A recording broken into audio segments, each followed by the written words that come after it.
Namaskar and welcome to the Amritkal Mentors launch day event. We have chosen January 12th to start this movement.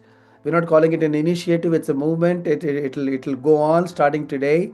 And we chose a very important day, which is the birth anniversary of Swami Vivekananda, who is considered a national mentor for the country, who is the one who really put India on the right mind and right minds and the right framework for all the Westerners. If people like me and Navi can go around US and have the respect, it's because of what Swami did back in 1893. So we chose today, which also is celebrated as the National Youth Day, to do this movement whose intent is to empower youth, because youth is our demographic dividend, and it will become a dividend versus a liability, if only if and only if the youth are skilled, are really dharmic in their approach, become good leaders, skilled, professional, make a lot of money, become super successful, but yet be grounded in what India is all about. So that is why we have carefully selected speakers who really care about you and your success. So right now we have my dear friend Navi Radjou, who wrote about me many many years ago in SBR. And so Navi, whatever you wrote is now true. So Navi Radjou is a French American scholar. I think your heart is Indian. I know that for a fact. My Uh, soul as well. and your soul as Indian, it beats for India. So he's a scholar of innovation and leadership, born and raised in, should I say Puducherry or Pondicherry? Puducherry, let's make it Indian. Indian, yeah. So born and raised in Puducherry, India. He holds a dual Franco-American nationality. He studied at École Centrale Paris and the Yale School of Management. He co-led the Center for India and Global Business at the University of Cambridge, Judge Business School, which is where I think you wrote your first book. Served as a vice president at Forrester Research, which is when I met you, a technology research and consulting firm in Boston. He is ranked by Thinkers 50 as one of the 50 most influential management thinkers. Guys, you're in for a treat. He's one of the 50 people on the planet right now. So really, really privileged to have you. He won many prestigious awards, the Thinkers 50 Innovation Award in 2013, which recognizes management thinkers who are redefining the way we approach and practice innovation. His TED Global talk in 2014 has gotten over 2 million views, and he's all about frugality, which Velumani talked about earlier, but in innovation, frugal innovation, not spend $1 billion to just mow your lawn, spend $100 to do some great things. So frugal innovation is his thing. He's the co-author of the global bestseller Jugaad Innovation, over 250,000 copies sold. And I just love the book. I've given away gifts to so many people, because being an entrepreneur and being an Indian is being jugaad. Like nothing is given to you on a nice platter. And he's also the author of From Smart to Wise. I can claim that I actually connected you and Prasad, and you wrote a book. So I'll Yes. connect with more people and more books, let them come out. Is the latest book, The Frugal Economy, which I hope you'll talk about, a guide to building a better world with less, demonstrates how businesses and nations can maximize human potential and social well-being within planetary boundaries. A very sought after speaker and advisor, and I'm so glad that you are part of our big movement that will go on for rest of our lives, Navi. I think you and I are pretty much the similar age now, so till the last breath, this movement will go on to continue to empower young people. So over to you, Navi. Thank you so much, Ravi. So I also want to make this session very interactive. So what I was thinking is I will divide my presentation actually in two parts. In the first part, I will talk about the concept and practice of frugal innovation, which is India's gift to the world as a new paradigm. And then the second part will be on wise leadership. So that's why the title of this session is, how can you innovate frugally and lead wisely? And maybe at the end of the first part, I can pause and maybe we can, address some of your questions with Ravi. and then I can move on to the second part. So let's begin with the first part, which is about frugal innovation. So I grew up in India in the 70s and 80s, when we faced water shortage, electricity was rationed. So the idea of scarcity of resources is something I grew up with. We had only, a couple of buckets of water every day to cook and clean ourselves. So I kind of was very accustomed to doing more with less. That means, finding a way to, have fun, and I was playing in the streets.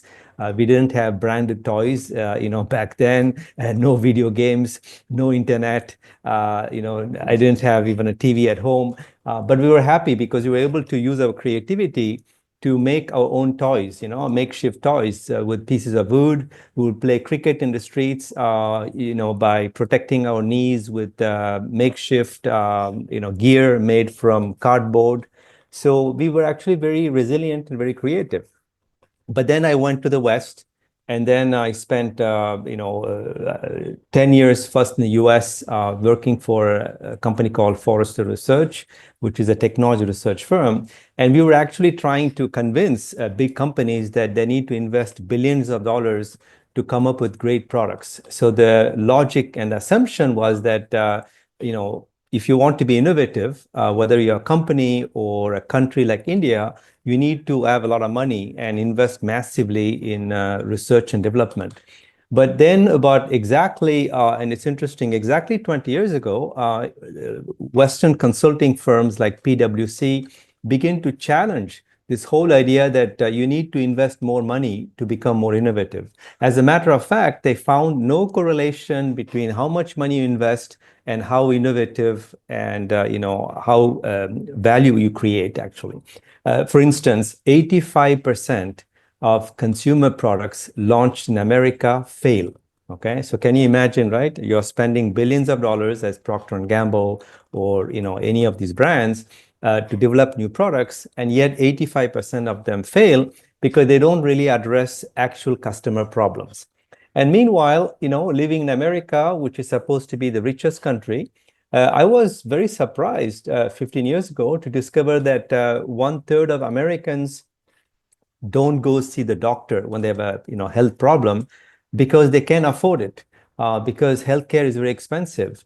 So you can see that innovation as practiced in America, particularly in Silicon Valley, where I lived 13 years, is not inclusive. That means that the kind of innovation you're developing is not benefiting the society at large. And then about 15 years ago, I began to come back to India, and I discovered that in India, we're innovating differently. So I'm going to give you a couple of examples, right? So for instance, we discovered this potter, Mansukh Prajapati in Gujarat, who has developed a fridge made entirely of clay. It's called Miti Cool. It doesn't require any electricity, and it can keep fruits and vegetables fresh for many days. That's one example when we discovered that this is the person who didn't even finish high school, but he was able to go within himself and look for his inner resources, his training as a potter, and then apply that to create a product that creates value for the local communities. He also employs women in his workshop to make these, clay fridges. So he's also creating employment and opportunities for local community. Another example is, very well, is Arvind Eye Care, which can make cataract surgery for just $50, whereas in the US it costs $3,000. As a matter of fact, myself, 2 years ago, when I had a cataract, I went to Chennai to have cataract surgery at Arvind. And it turns out that Arvind can, make these cataract surgeries in high volume with high quality service, and yet keep the price low. The same way in Bangalore, Dr. Devi Chetty is able to perform cardiac surgery for only $1,500, whereas in the US, it can cost up to $150,000. So it can actually, deliver a high quality cardiac surgery for almost 1% of, what it may cost in the US. And then finally, you all are familiar with how India is now pushing the boundaries of space exploration. In 2015, we launched an exploration, means a spacecraft to Mars, Mongolian, right? The project Mongolian cost only $70 million, whereas the NASA, the US Space Agency, spent $700 million to send a spacecraft to Mars. Now, why is it possible, right? Is because if you look at what the NASA spends a single month, that is the annual budget for ISRO, the Indian Space Agency. So that means that, in India, we have, great aspirations and, low resources. So that combination of high ambitions and resource limitations makes that even the sky is no limit. You can actually use, this Jugad mindset to find creative ways to achieve your ambitious goals using fewer resources. And this is the nutshell. What is frugal innovation? It's the art of creating more economic and social value using minimum resources. So for you, I thought that I'm going to share with you 3 principles of frugal innovation that you can begin to reflect on and maybe practice, whether you're an entrepreneur or even if you're a student and later you join a company, you can apply these 3 principles to do more and better with less. The first principle is keep it simple. One of the big issue with the Western companies is that they tend to make innovation very complex, right? We love developing very complex products because we think that the more complex a product is, the more sophisticated and more innovative it is. But Einstein famously said, any fool can make things more complex, but it takes a touch of genius to make things simpler. So indeed, it takes a lot of creativity to make products and services simpler so they are easier to use and maintain for your customers. And let me give you one example of how to practice this principle. Today, there are millions of babies that are born prematurely around the world. And in the Western world, we keep these babies in incubators.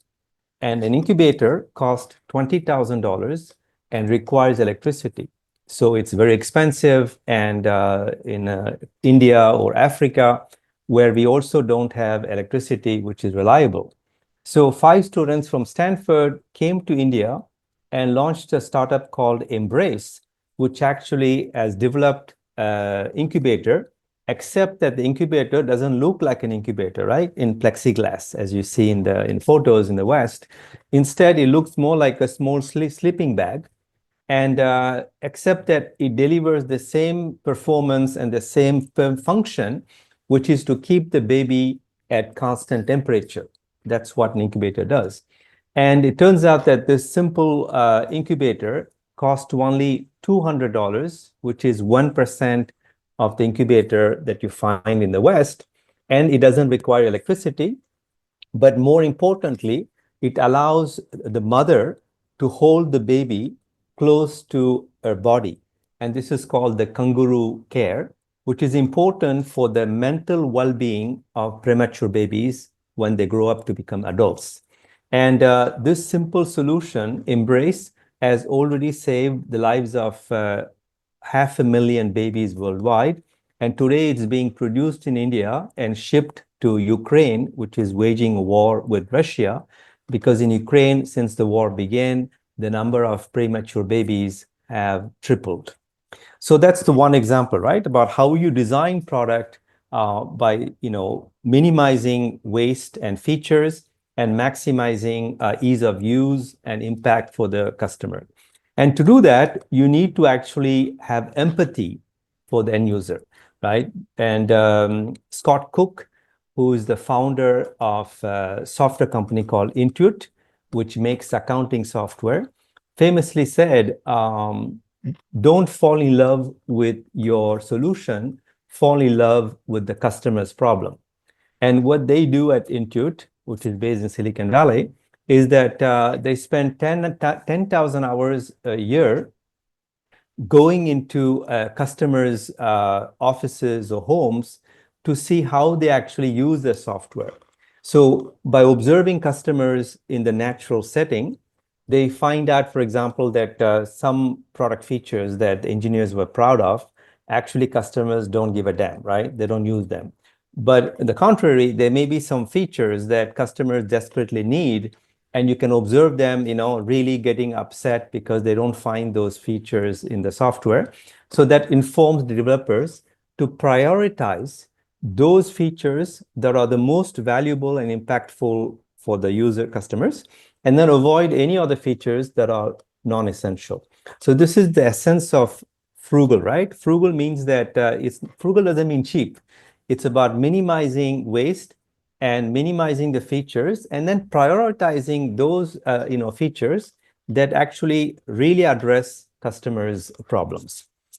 That's the first principle, about keep things simple. Keep your products and services that you develop and offer to the market as simple as possible, accessible, easy to use and maintain.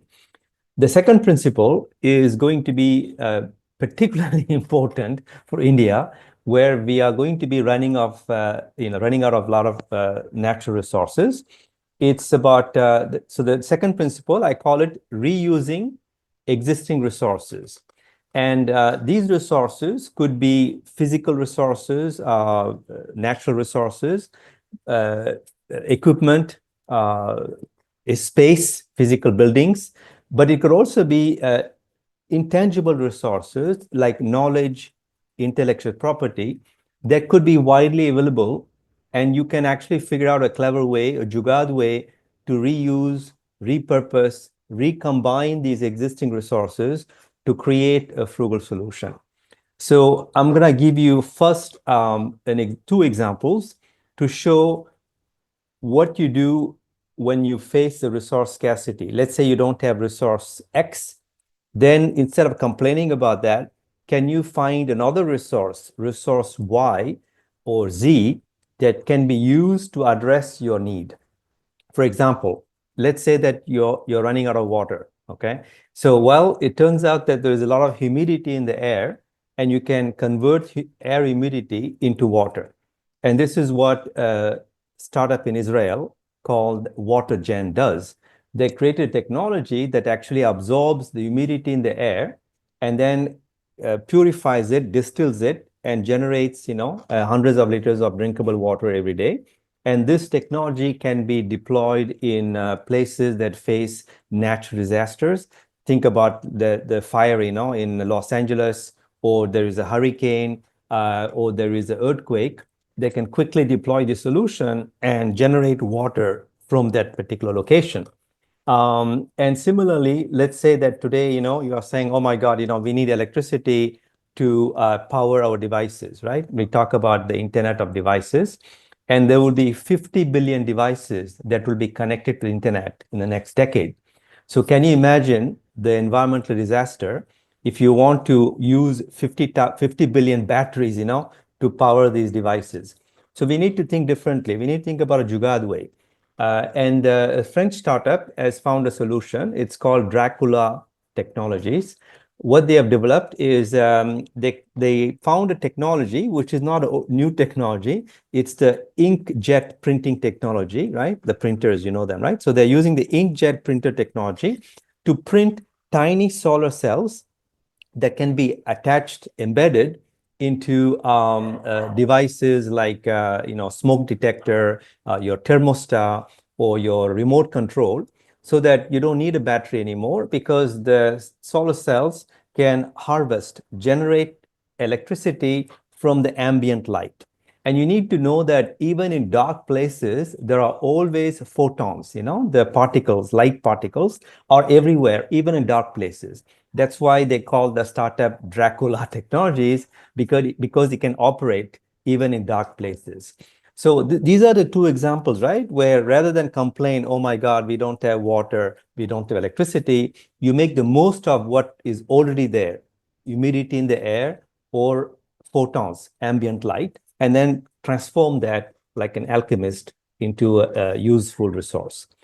The second type of application of this principle, right, about reusing existing resources, is how do we transform waste? Because we are generating a lot of waste, right? And this waste material can be upcycled. That means transformed back into something useful. So two great examples. One is a company called Pakka, Pakka, based in Ayodhya, which actually transforms sugarcane waste, agricultural waste, into biodegradable packaging products for food items.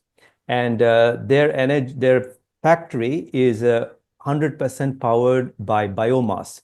So they're using waste material to both use as energy to power their factory, and the factory itself produces packaging solutions that are made from waste. Okay, so this is called the circular economy, and it simply means it's a new economy where rather than extracting virgin materials from earth, make some products and then throw them away, you find clever ways to reuse existing resources like waste to make new products. Similarly, you can think about, today there are 100 billion tons of clothes, used clothes, right? We buy clothes and then we throw them away. So there's 100 billion tons of waste clothes that goes into landfill. And only 20% of the clothes that you throw away is actually recycled. So this is why there are two women entrepreneurs from Israel started a company called Refresh Global that actually, extracts from used clothes high value fibers. And then these fibers can be used for making car interiors or used as construction materials. So this is an example also, right? Where, everywhere in the world, we are throwing away clothes. And rather than sending them to the landfills, maybe there is a way, to repurpose them, reuse them to make something useful for other industries like, the automotive or construction sector. And then I want to continue with two more examples to show actually this idea of reusing resources, right? So far, we talked about physical resources, but what about reusing data, right? Because we are talking about, right, a lot of data being generated. So how do you cleverly repurpose existing data to create value? So let me give you two great examples, three actually. One is a startup called AlgoSurge, which is based in Mumbai. What they do is that they allow hospitals to automatically, using AI algorithms, to convert 2D images from X-ray devices automatically into 3D models. That means that hospitals don't have to invest in expensive CT scanners or MRI devices. They just use what they already have, the X-ray devices, and then the algorithms automatically convert the X-ray data into 3D models. So that's a way about, upcycling, creating more value from your existing data, medical data. Another interesting example is from South Africa, where 90% of the loan applications by small businesses are rejected by big banks because these small businesses don't have good credit score, the credit number that shows if you are a risk or not for the bank. They don't have the data. So one startup called Lula Land came up with this idea that they said, okay, so you don't have the credit score, which is one type of data, but there could be other data that, a loan applicant has that can be used to assess if this person is a big risk or not to give a loan. So what they do is that they use AI to look at your social media behaviors and how people view you on social media, and so they can analyze that to assess your profile, your personality, and your credibility. And then they also analyze your e-commerce transactions, online transactions you make, on Flipkart or Amazon kind of thing, and how, credibly you pay back. They also can scan your paper statements from your bank and then analyze the data. And then based on that, they can assess your credit worthiness. And then if you are approved for a loan, they give you the loan in 2 hours using mobile technology, whereas it takes, as you know, many days with the typical bank. So that's a great example, right? Where, you don't have the typical data that banks require, but there are other kinds of data that already exist, right, on the internet related to you that can be analyzed by AI to, give a loan to small businesses. And then finally, in the same spirit of, reusing data rather than, right, creating new data, new information, there is a great startup called Digital Green that enables Indian farmers to share their agricultural best practices and replicate proven farming techniques from one region to another. So, for example, today, a farmer in Rajasthan may find that the crops, maybe the wheat or whatever, is not growing well. So they can take a photo of, the crops and then send it to the cloud. And then the AI system will recognize that, oh, someone else, another farmer, in Punjab or in West Bengal, faced a similar problem, and then look for the solution that that farmer has, implemented. And then it will, communicate to the farmer in Rajasthan what is the right step to take, to deal with his own local problem. And the information is delivered in the local language, local regional language as well. So this is a great idea because what it shows is that, you don't need to look for new best practices. You can look for best practices that has been tried elsewhere, and then you can reapply them to have an impact locally. And then the third principle, and then I will, pause and address your questions for this particular first part. The third principle is particularly important for India. I call it scaling out your solutions. When you hear about the term scale, right? We keep hearing right now in India, India is growing. We need to scale, scale, scale. But what we mean by scale is scaling up, right? And the idea of scaling up comes from the West. And particularly, it comes from the Industrial Revolution that emerged in the, Europe and then later in America, where essentially, famously, right, Henry Ford basically was a pioneer of this concept of scaling up, where he produced the same car, in big factories in large volume, right? But the car was the same color, same shape, right? And that means you keep making the same car in increasingly large volume, but you don't try to personalize the cars. You cannot do that, right? Because it's called standardization. So you create a standard product and then you scale it up. And that is where the notion of scaling up comes in.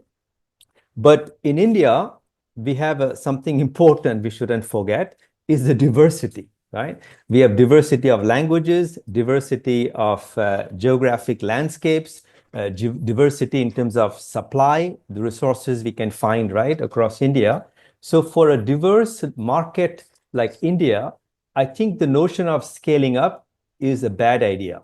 Rather than standardizing our products, rather than building products in big factories, like Foxconn, right, is building a big factory has built a big factory in China, right, to make, large quantity of products.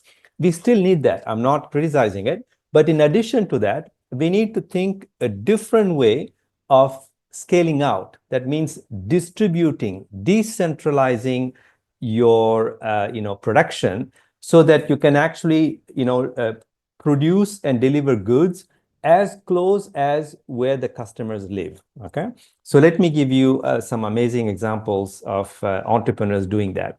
There is a French startup called Avatar, which makes they've built electric cars, and these electric cars are 5 times lighter than typical EVs, electric vehicles, and they consume 3 times less energy.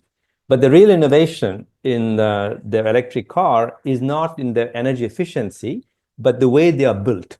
Unlike Tesla's Gigafactory, this Avatar car will be built in a network of micro factories that will be located in multiple regions across Europe. And each micro factory can be owned and operated by local entrepreneurs who can assemble these cars. Sometimes they can be personalized for the local market, for the local customers. Okay. And the idea here is to actually, right, scale out the production so that you can create more economic and social impact in multiple regions across Europe. And we have seen the same thing in India with the social business called Selco, which has implemented off-grid solar systems for 1 million rural households in some of the most remote villages across South India. So this is the example, right? This is called decentralized distributed energy production. That means that instead of producing all energy, right, in a one central nuclear plant or one big, grid, you distribute the production of energy, and so that the last mile becomes the first mile of energy creation. Okay. And what is interesting with Selco is that now that they have enabled 1 million households in India to produce their own electricity, now they're thinking, why don't we use the electricity to also, empower economically these people? So they have built solar powered equipment that helps small farmers to process the crops, wheat, millet, whatever you want, locally, okay, in the home or in the village, which helps them create more income. So this is also a great example because they are also scaling out the impact, right, the social impact of the solution by not only giving a fish to the rural communities, which is clean energy, but they're teaching them how to fish. That means using the clean energy to find new additional revenue generating opportunities, like in the case of small farmers. And the last example I will close on, which is more a high-tech example. So Selco is a more traditional, kind of low tech, we can call it. But now you can also use high tech like robotics and AI to also scale out your solution. And the example is a startup called Lumas, Leumas, which is based in Bangalore. And they are building a network of nano factories. So these nano factories will be located, in a decentralized way, closer to, regional markets or even city markets. And each nano factory can produce a variety of personalized products like healthy foods, cosmetics, etc. And these nano factories use less water, less energy, and are more flexible than big factories. And they also reduce transportation cost and carbon emissions, right? Because they are located close to where the customers live. So this is what I mean by scaling out your production, is to figure out how you can find a distributed, decentralized value chain where you leverage as much as possible locally available talent and resources to sense and respond quickly, to local needs and offer personalized solutions to your customers across India, which again, as I said, is a country which is characterized by great diversity. And I think that, moving forward, we need to figure out, right, how to look at diversity as an asset for India and not a liability. So I'm going to pause here and, maybe address some of your questions, and then we will move on to the second part, which is around wise leadership. Oh, great.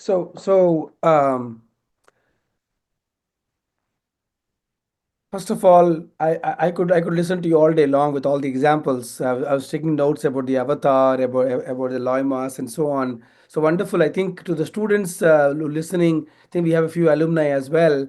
I think the way is how can they think frugal innovation in their own job search, in their own intern search, because every example has certain learnings. In fact, Dr. Velumani talked about his idea of franchise for thyrocare came from observing another industry in Coimbatore, not Right, healthcare. So you right, right. always have to learn, and your emphasis on diversity is very, very important. In fact, I just heard a talk this morning about how in ancient India, the manufacturing happened at the village level, and the towns were the places of trade where they came and exchanged, and the so-called big cities where the relationships were built and some financial institutions were done. Now the Western system was exactly the opposite. Yes. So I think to all the young people in the session, I think we have to go back to this decentralized way, which is more sustainable, more frugal, and it also creates employment. So one That's right. question, Navi, which is frugal innovation or frugal thinking same as lean management and Kaizen principle? Yeah, there are many similarities in terms of the practice of frugal innovation, which is like lean startup, right? Which is about developing a minimum viable product. It's about Kaizen, which is about continuous improvement. The way I would always say is that Jugaad and frugal innovation is less a method and more a mindset. And I think the question was about frugal thinking, right? So that's where the difference is, right? It's about more a thinking, and it's about thinking, and it's about feeling, and then doing as well. So if you're only focusing on the doing part, which is the practice of frugal innovation, there are many similarities. But where it gets different is the example I gave about, the Miti Cool and all the examples I gave, right? These are people who have, I call it, a Jugaad mindset, a social heart, and an ecological soul. So this is a combination that defines a frugal innovator, is that they have all three, right? They have this kind of very clever, resilient, creative mindset, resourceful mindset. But they have a social heart. So that's where the empathy comes from, right? So, yes, they may apply, methods like lean startup or Kaizen, but the trigger, the starting point is always this compassion for, fellow beings. So in other words, they don't think as customers, right? They don't reason in terms of markets and customers. Like, for example, Selco, his motivation was, to help people in rural areas to have access to clean energy, right? And then he didn't think about, I'm going to apply lean startup or Kaizen, but he started with this awareness that, there's a pressing need to electrify rural areas, and rural areas can leapfrog straight from candlelight to solar light, right? Mm. And then he has to do a lot of iterations, right, to get there. And so many of the frugal innovators, they will never tell you that, oh, I'm applying this principle or that method, right? And we'll talk about that in the next second part, is because they are driven by a larger purpose, right? So you can. What I'm getting at is that think about frugal plus wisdom, and we'll talk about that because I'm actually in Mumbai, and here we have a business school called SPJIMR, which has actually launched the Wise Innovation Center, where they're trying to train a new generation entrepreneurs who actually have what I said, the Jugaad mindset, social heart, and ecological soul, so that essentially, we will create a new breed of Indian innovators who, unlike, Silicon Valley entrepreneurs, are not only thinking about efficiency, because the lean startup and Kaizen, right, they're all focused on efficiency, becoming more efficient. But in addition to efficiency, you also need agility. We need to be more flexible, right? Mm. So frugal innovation actually has three major components. It's about making things affordable, your product and services. It's also about developing an agile, kind of flexible mindset. And third is about being inclusive, right? Because you can apply lean startup and Kaizen to make very expensive products. Then that misses the point, right? So yes, there are some overlaps, between frugal innovation and lean startup and Kaizen, but rather than focusing on the what and the how of innovation, what India is going to bring to the world in terms of thought leadership is focusing on the why question, and that people talk about. But I will challenge the notion of why in my next part. You will see, because even the why keep changing, right? So that's interesting. So India focuses on the why question, the purpose, the dharma, right? What is the dharmic purpose, kind of thing. But more importantly, the biggest contribution of India to the world is the who question. Who is the innovator? what is the level of consciousness? And how do we raise the level of consciousness, right? So I'm from Pondicherry, which is the home of a famous philosopher, Sri Aurobindo, right? So Sri Aurobindo is all about the evolution of consciousness, right? So are you an unconscious innovator or are you a highly conscious innovator, right? So if you are a highly conscious innovator using these, lean startup or MVP and Kaizen, fantastic. But the problem is that most of the applications of Lean Startup Kaizen tend to be for essentially developing products that are good for the market, but may not necessarily be ecologically sound or socially impactful.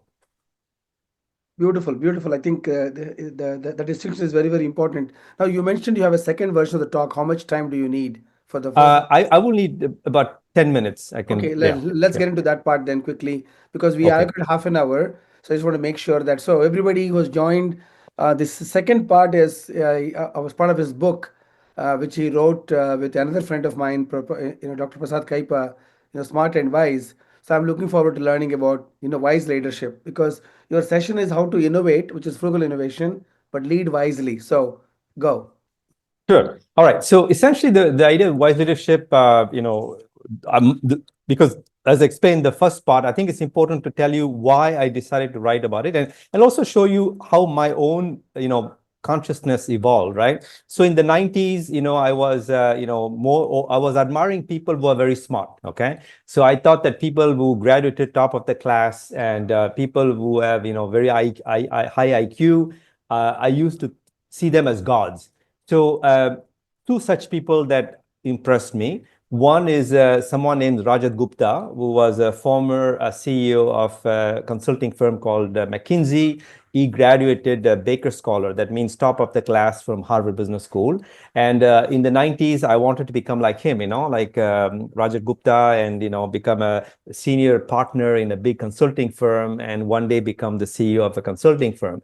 But then I was shattered when in 2012, he was convicted of insider trading and spent 2 years in prison. And then another person admired is CEO of a French car company, Renault Nissan. His name is Carlos Ghosn. And he also went to the most prestigious French engineering college, École Polytechnique. And he also was the guy who really admired frugal engineering. He coined the term frugal engineering to describe the frugal innovation capabilities of Indian engineers. So he was a big fan of India, and he actually helped India, contribute to his company in terms of talent. And yet, in 2018, he was convicted for misusing his company assets. So these two, kind of events really shook me to the core and made me realize that maybe what I should look for in leadership is not just intelligence. Yes, there are many smart people that become CEOs, but they end up doing dumb things, right? And even end up going to jail. So I begin to ask myself, beyond intelligence, is there a human quality that we need to cultivate? And particularly for your generation, right, who wants to become entrepreneurs or managers, what is beyond intelligence? And this question I asked myself, with my co-author, 15 years ago, but today it becomes even more important, as you know, right? With artificial intelligence, again, the word intelligence is there. So I asked myself, okay, one can be very smart, but what else will make that person, not only successful professionally, but also more impactful in terms of societal impact? And that's where we looked at the Bhagavad Gita as a sacred, text and inspiration to identify leadership principles that can be applied in the corporate context. And what we found is that based on the Bhagavad Gita is that actually what we call wise leadership, which is the application of wisdom, is something that anyone can do. In other words, wise leaders are not Superman. They just think and feel, act differently than smart leaders. So what is different about wise leaders and how can you cultivate wise leadership? There are three things that you can do, and they are related to your perception, your action, and your motivation. Again, perception, how you see the world, action, how you act, and motivation, what drives you. So let's look at them briefly and quickly. So the first one is perception. Perception is about, what is your view? What is your worldview, right? And a great story here, and I will just take maybe 30 seconds to narrate that parable, is there is a reporter that goes to a construction site and he finds three bricklayers. And he asks the first bricklayer, "What are you doing?" And he's saying, "Well, I'm laying bricks because I need to earn money to feed my family." He asks the same question to the second bricklayer, who answers, "Oh, you know what? I want to become the best bricklayer in the world. So I want to show off, that I'm damn good in laying bricks." And then the third bricklayer, when he's asked the same question, answers, "I am building the most beautiful mandir, temple in the world that will last for decades, and millions will come worship here, and my great-grandchildren will be proud about." So you see the difference is that the perception was different, right? The three bricklayers are doing the same job. The first person looked at it as just a job. The second person looked at it as a way to, look good, right? And show off his skills. But then the third person looked at it as his calling, right? As a divine calling, as his dharma in a way.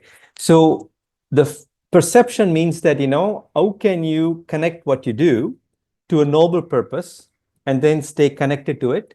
Because when you find the North Star, right, and you align your activities North Star, even if you're doing could be perceived as something very mundane, will become sacred and divine, and it will give you greater sense of meaning and purpose. So for instance, my noble purpose is to connect the East and the West. Rudyard Kipling, who wrote the book, right, is a British guy, and he actually famously said that, the East is East and the West is West, and both will never meet. And I want to actually challenge him and show that actually, the East and West needs to connect. And so my noble purpose is to bring the Indian wisdom to the Western world. Okay. So that is my perception of, how I see the world as being more united rather than being divided. And I want to contribute to that unity of the world. The second area where you can cultivate wisdom is in your action, the way you act. And again, in the Bhagavad Gita, we talk about the three gunas. We talk about tamas, rajas, and sattva, right? The tamasic people tend to be risk averse, right? They obey orders blindly. They don't ask questions. They like to stay below the radar. The rajasic people, like Rajat Gupta and Carlos Ghosn that I talked about earlier, they actually are bold. They are willing to take, they're a bit reckless. They can take big risk. But the same, unfortunately, what happens is that because they are very reckless, they could actually make ethical mistakes, right? And therefore, Rajasic is important because Rajas is the fire, right? That gives you the willpower and the capacity to move forward. But with that, what happens sometimes you have blinkers and essentially become very self-centered, and you can make some ethical lapses. And then the sattvic person, right? And it's important because in the India, unfortunately, when we talk about sattva, is positioned as superior to tamas and rajasic. That's not true. Actually, sattva is the capacity to use discernment to balance tamas and rajas when you act. Okay, so that means that if you have enough self-awareness and you have enough, discernment, you can judge when is it time to be more tamasic. That means, and the Bhagavad Gita sometimes talks, right, is sometimes inaction is the best action. Okay, and then there are times when you have to act resolutely and quickly.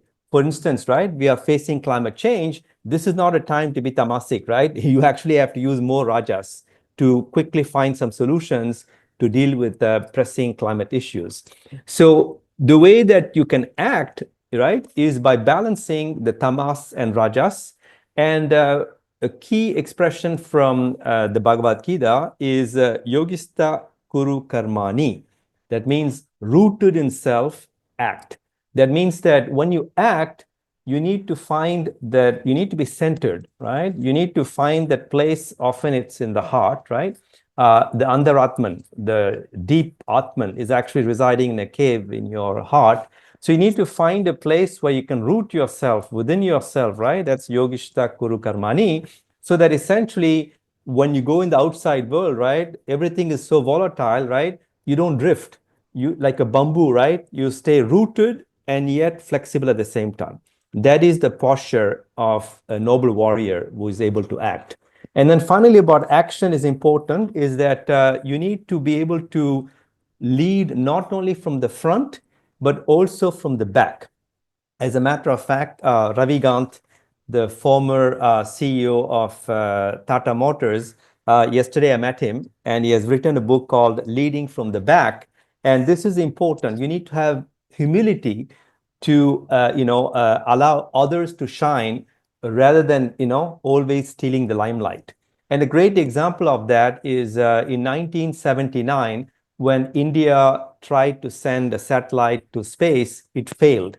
And the head of the space agency, Professor Satish Dhawan, took the blame. He did a press release, a press conference, and he said, "I am the one to blame. The buck stops with me."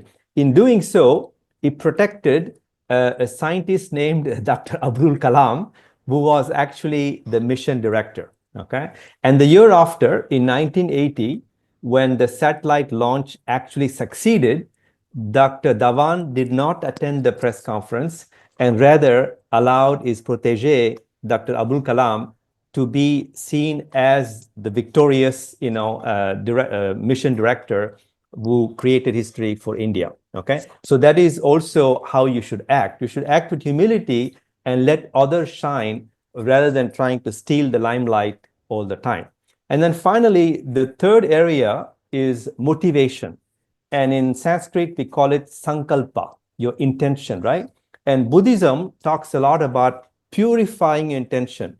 That means when you're acting, make sure that the I, the ahamkara, the ego, is not in play, so that you act with detachment. And that means that whatever you do is motivated by a higher purpose. Now, this is important because when I say this, it looks like, oh, Navi is telling us to be altruistic. No, that's not the point. There is a middle ground between being totally altruistic and totally selfish. And the middle ground is what we call enlightened self-interest. That means that if you are acting, let's say you are doing something good for the society or for the planet, and if you are running a company, it turns out that that is also good for your business because increasingly your generation of customers want to buy from companies, right, that are socially conscious and ecologically, doing good things. And the same way as employees, you want to also join companies that are acting nobly for society and the planet. So this is the third kind of principle, if you like, of wise leadership, is being conscious of your motivation and make sure that the ego is not driving your motivation, but there is a noble purpose. And this noble purpose doesn't have to be, all about, being altruistic and, giving everything to the world. It could also be about, thinking in a way that you create a solution or like a business model that can create value both for society and the planet and for yourself and for your shareholders. And so this is essentially what becoming a wise leader is. It's about changing and broadening your perspective. Is about acting in a more balanced way and then being driven and motivated by something that is transcendental. That means something larger than your small ego. So that is the wise leadership part. Fantastic. Oh, I didn't realize that you had this section, which is very, very powerful. All the examples. In fact, Dr. Abdul Kalam has a video on YouTube where he talks about that particular story. He talks about what does it mean to be a good leader. A good leader, is they own the failure, but they pass on the success to their teams. So let me be that leader and pass on the success of this movement. That this has happened because of our wonderful team members from Pod.ai, from Become, from AlgoShack, from Verbinden Communications. All of them did a fantastic job to make this happen. All I had to do was just have this idea with a much larger purpose of connecting people like you and make your wisdom available. Like I wanted to tell all the young people, I have all his books. This is Jugad Innovation. Okay, this is Frugal Innovation. I have that too, and Smart to Wise. So when I say I read books, and when we tell you people you should read books, I'm just saying it by doing. So Ravi, what is your next book that you're working on? Actually, I just published a book called The Frugal Economy that actually looks at how India can achieve Viksit Bharat and Atmanirbhar Bharat. And but then I'm really dying to, since I'm going to be living in India, I'm thinking that I'm going to do a field trip and go to Bihar and Uttarakhand and these states that people don't associate with innovation. But my hypothesis is that the next frontier of innovation, the wise innovation, is happening below the radar, right? In these places, whether it's in, the backwaters of Kerala or, I can give you a scoop. Check out Dharmasthala, which is a Shiva temple, 300 miles from Bangalore. They are doing some amazing thing around circular economy, but nobody talks about it, right?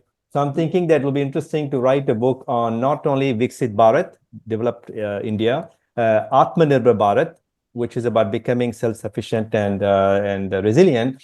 But I like the notion of Turiya Bharat, right? Mm. Turiya means conscious, enlightened. So I want to show that, and showcase some entrepreneurs across India who are building all three at the same time, which is Viksit, Atmanirbhar, and Turiya Bharat. Fantastic. So I can't wait to read your new book that you just published. So I'll have it to my list. It's While Frugal Economy when we meet. So I'm also spending a lot of time in India, and I look forward to more interactions. And yes, there is a lot going on. A country like India is so strong over tens of thousands of years because there is innovation happening at those grassroots levels that may not be sexy in from a that's western right, lens. glamorous. Yeah. They're not glamorous, but it solves problems, right? It solves problems, and it creates employment. So thank you so much, Navi, for your Thank you. invaluable wisdom and And your thank you to you for doing this. This is very important. I'm very proud of what you're doing. And I also wanted to briefly tell the young people listening, like, you know what? I'm a bit envious right now because, I left India exactly 35 years ago in 1989. And this was before 1991, right? The economic economic liberalization, reforms. which interestingly was launched by, Mr. Manmohan Singh, who sadly passed away. And I feel that we are just at the starting block, right? India is just about to take off. And I'm envious because your generation, those of you listening, the young people, you are the ones who are going to be the architects, of the new India. And I would just repeat what Sam Pitroda said, right? Nation building takes time. So while I understand, I'm a very impatient person. So I think you also probably in the listening to us are very impatient. But remember that this is a nation building process, right? It takes time. It takes 20 years, some time to get there. But the exciting thing is that, you are the generation which actually is willing to unlearn, relearn continuously. So join, MentorCloud and programs like that to continuously update your, knowledge base and keep learning constantly and share that wisdom with others so that collectively, we can build this Viksit Bharat and Atmanirbhar Bharat and Turiya Bharat. Fantastic. Thank you so much. And I want to reflect on a quote that Sanjeev Sanyal said, which is something that I found very very profound. That India is not just building an economy; it's also rebuilding a civilization. So Absolutely. this is the nice combination that we build a great economy, but at the same time don't lose touch with who we were. So we have to do both. And so all the examples you brought are so part and parcel of who we are as a heritage Navi, thank you very much. Namaskar. Thank you. Namaste.